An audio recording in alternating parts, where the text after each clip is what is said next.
അതെ, ആ തെണ്ടി പൈമാർക്കൊല്ല സംശയമുണ്ടോ? ഗുഡ്. നിനക്ക് ഞാൻ പറയുന്നിടത്ത് എവിടെയെങ്കിലും അവരിൽ ഒരാളെ എത്തിക്കാം.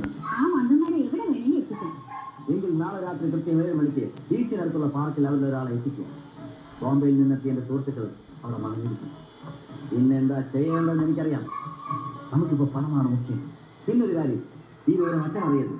അച്ഛൻ അറിഞ്ഞാൽ നമ്മുടെ പദ്ധതികളാകെ തകരും. ഒരു കാരണം വെച്ചാലും ആരും മലയാളം സംസാരിക്കരുത്. നിങ്ങൾ ഹിന്ദിക്കാരാണെന്ന് ഞാൻ അവളോട് പറഞ്ഞിരിക്കുന്നത്. ഞങ്ങളിങ്ങനെ പയ്യെ തിരിച്ചറിയാനൊന്നുമില്ല. ആ പൈമാരല്ലാതെ വേറെ ആരും അവരുടെ വരില്ല. നിങ്ങൾ അവന്മാരെ പൊക്കിക്കൊണ്ടിവിടെ വരുന്നു, ആവശ്യമുള്ളത്ര മുദ്രപത്രങ്ങൾ ഒപ്പിടിയിപ്പിക്കുന്നു. ചിലപ്പോൾ അയാൾ ചേർത്ത് നിൽക്കാൻ ശ്രമിക്കും.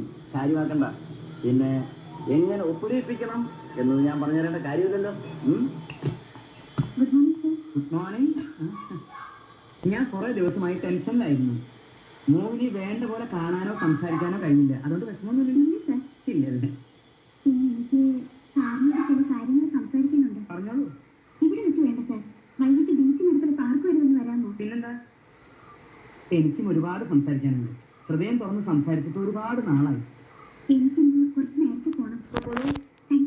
അവനൊരു മിനിറ്റ്. എനിക്ക് ആരുടെ ചായ ഉണ്ടെന്ന് പറഞ്ഞത്? മോഹൻലാൽ.